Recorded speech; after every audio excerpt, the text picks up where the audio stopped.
Hi, Austin. This is Clint with Bus Stop Studios. I'm not in the studio at all. Actually, I'm in my basement right now, which is where my new Axe FX was shipped. You can see the box behind me with the rest of the stuff in the basement.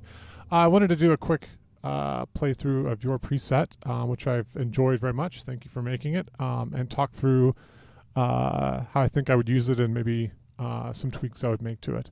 So let me just make sure I have a signal here. Okay, great. I'm going to put the mic down for a bit and switch on. Let's see. Oh, let me tell you what I'm using today. So this will be what I'm playing through today. I've got a Sandberg bass here. It is a 4-string. It's got a P and a Music Man style humbucker on it. Brand new strings, which I'll be honest, I don't really love yet. First time I've tried them, they're very bright, and the Sandberg itself with its pickups, even though it is a P style, they're pretty bright pickups generally. I'm only going to play through the P pickup today. I'm also going to learn to spell.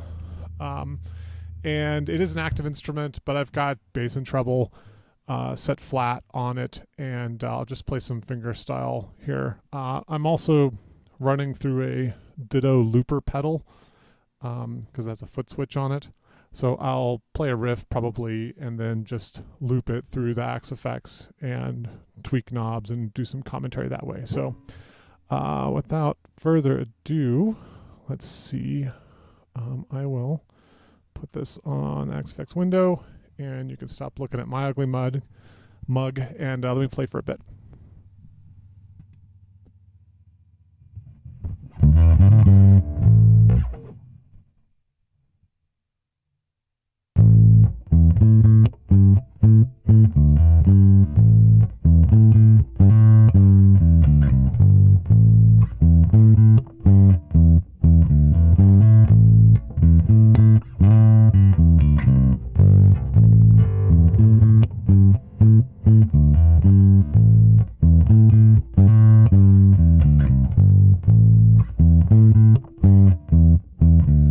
Okay, so hopefully that loop will be okay. It's not the world's best playing, but I tried to come up with something that wasn't copyrighted.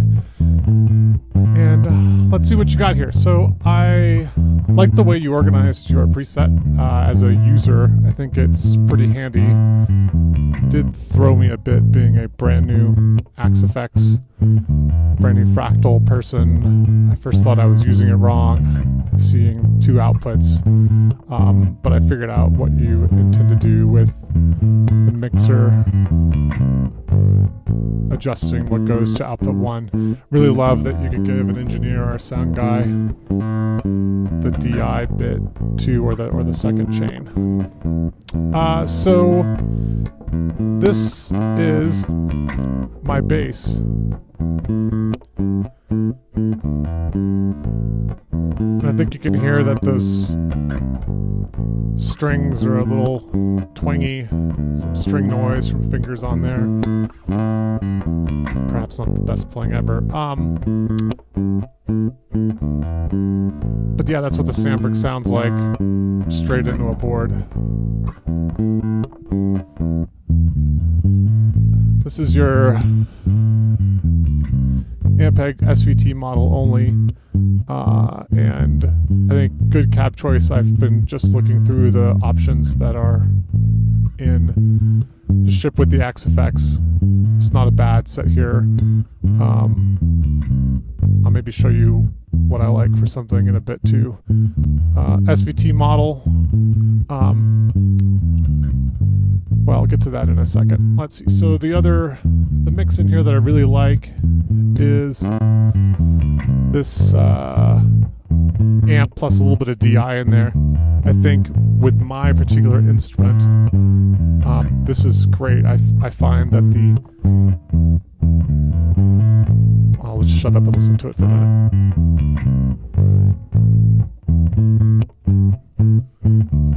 Yeah, so I find that with my instrument, it is a bright instrument, but the Ampeg model all by itself with the parameters you've chosen is, well, you've cut out the mid, it's pretty subdued. So I like this amp plus DI mix pretty good, pretty well actually.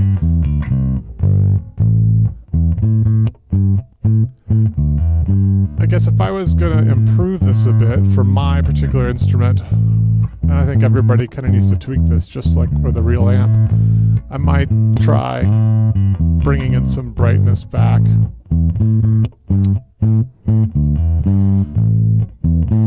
It feels a little bass heavy to me still. Words almost never spoken by a bass player, by the way.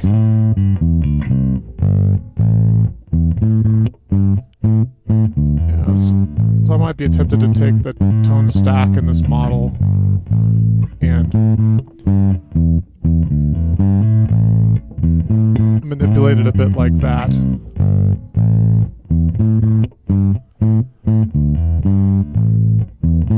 Just sounds a little bit more balanced, I guess. Go back to your setting here.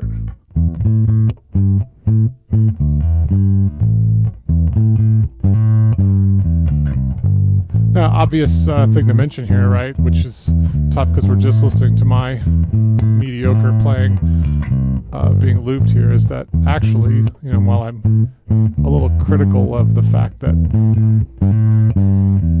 mids and treble aren't here, in a band context, it's highly possible that, I don't know what this mid frequency is set at, but it's highly possible that, you know, cranking that back even further and really scooping it out might be just what you need to provide a foundation and let the guitars and vocals get out there. So one of the reasons why I'm not gonna be too critical just yet is I'd like to try this out with my band next time we practice, because this may be just the ticket for getting underneath the two other guitarists that we have in there. So anyway, but yeah, in terms of, you know, what sounds good practicing at home, it's eternal dilemma.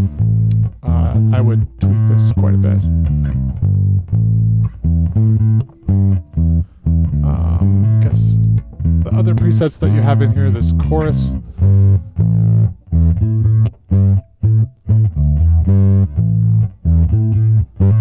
Chorus models, this pedal emulation. I'm really quite a fan of this tri-chorus that's in there.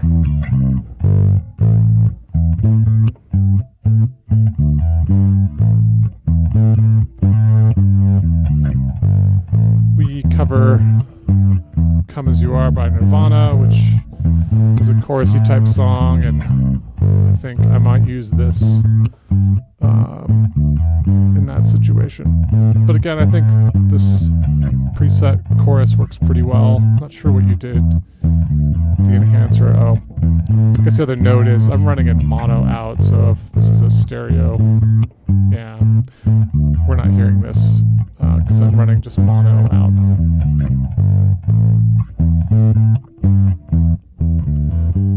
This is a heavier compression.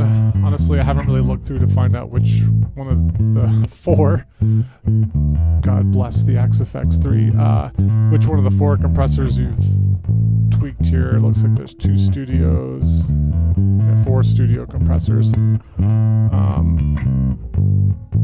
Maybe we'll cut the looper for a second. I'll grab my instrument again, give me a bit here.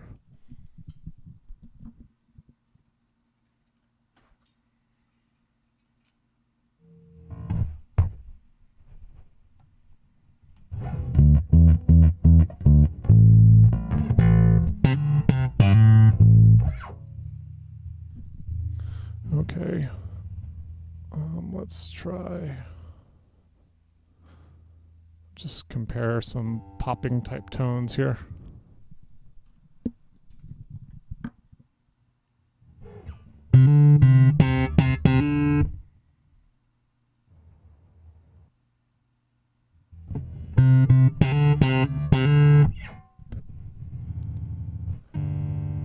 Yeah, I guess I like that. I'd have to play with that more in a band context.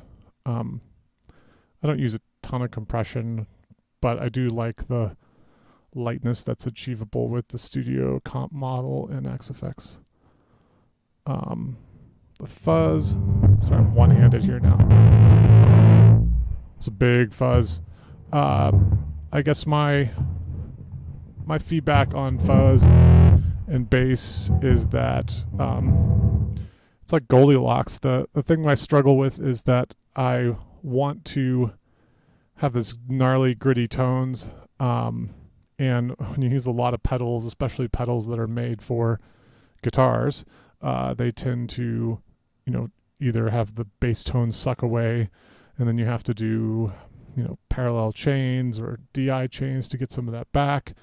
I think you've done a good job of that here. There's definitely no bass tone suck, but if you're not careful, they can also get really woolly and overburdensome, which I put the mic down again. I worry about that with this tone here.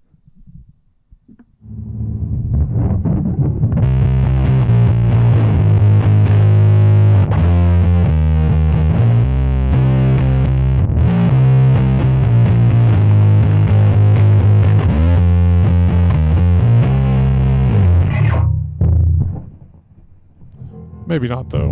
I mean, I think it's close. I would probably dial it back a bit in terms of the overall bass frequency content on that. And then I don't know what this last is. Maybe an unused preset or scene, I guess. Anyway, so I really like what you've done, and I want to try it out in a band context here. As I said, I think I might get around to playing with the tone stack and just seeing what fits in with the band. But for solo playing, like most other folks, I think I would pump up frequency content and mids a bit. I'll just quickly show you. I want to do a separate video on this, but one preset I've kind of played around with is this one here, and I just say that I tried to put a kitchen sink approach in. The bottom chain is really sort of a typical bass flow.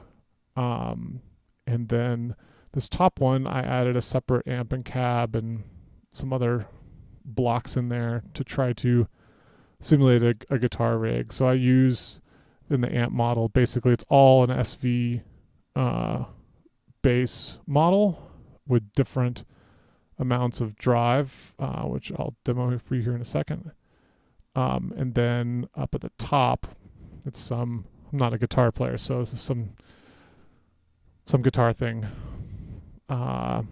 And a full tone kind of overdrive pedal. What do I have here? Some cabinet. Again, not a guitar player, so who knows whether I've made this may be the world's worst choice. I probably want to spend some time tweaking this with some actual guitar players, but trying to basically simulate a guitar chain up top, a little bit of reverb after there, just for some, interesting creative options. And then really what I'm doing here in this pitch block is just using it as a first and second octave up. So mostly one octave up and a second octave, second voice in there. You'll see that later on. I'm not terribly happy with that, but I just kind of wanted to map out what that looks like. But in terms of presets, I guess I have this first one here, which is just sort of a little bit of studio compressor, amp cab, and that's it. And let me just start my loop back again.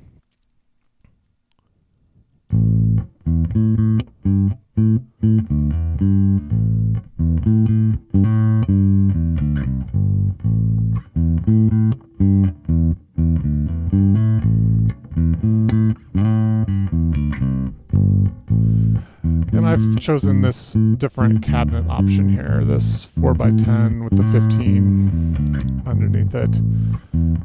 Slightly different mic, but it's SV bass. Kind of similar to what I tweaked your preset with. I guess where things get interesting is next one is still the same chain. Calling this a little bit dirt in the amp, so and it did not switch. This should be here. So I have a little bit more input drive.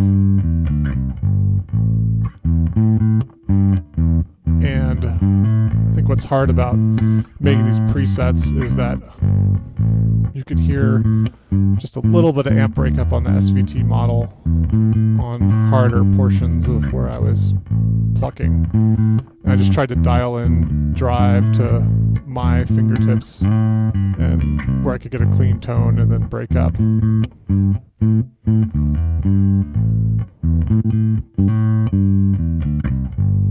There we go. So that's a little bit of dirt in the amp. This next one is sort of that Nirvana tone I was talking about, using that tri-chorus model. Just put that in and a little bit of, am I even using this? Yeah, a little bit of a scoop in there before the chorus. So I was going to try that for that sort of come as you are tone. This next one is a really angry, or angrier for sure, SVT, so lots more input drive, some master volume, presence, depth. These wouldn't be on a actual SVT, but they tend to contour things in the tone stack a bit. Really aggressive in the mids. Probably light on the bass, actually.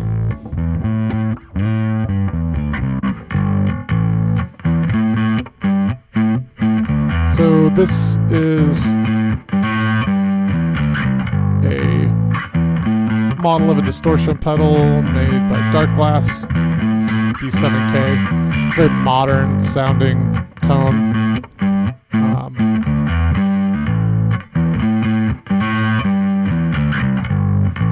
Still get a little bit of bottom underneath it. But as I was saying earlier, right, this is one of the dilemmas of not losing your deep bass frequencies completely, but still getting some of that overdrive sound. So the songs where I use this, I kind of don't want massive thundering bass underneath. So I've kind of chosen to not be so deep there, but you can tell I've still cranked this up to compensate for the pedal.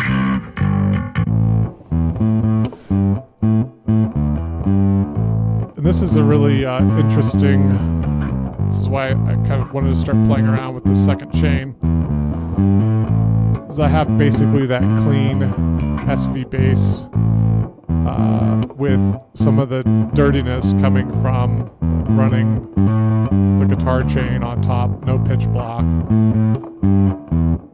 And then this reverb just provides a little bit of sustain at the high frequencies only. I think if we were to, and you can see I've just a little bit less volume, just a little bit of guitar flavor on top, guitar amp flavor on top, I should say.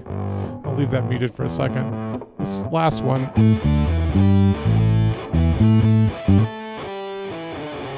see, we're now octave up with that second octave, giving a little bit of guitar sound. I would use it just like this because I've got two guitar players in my band, but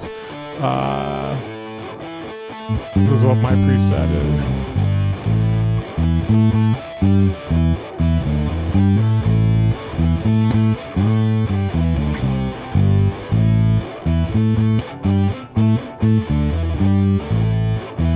Anyhow, so I guess that's kind of what I put together so far. Love your feedback on that, but I think as a bass player, most of the time, pretty basic, light compression, if any, an SVT type model, and I could do a lot of work with just that. And then, you know, as a song requires it, this chorus, or a really pushed SVT or something more modern, all fit the bill.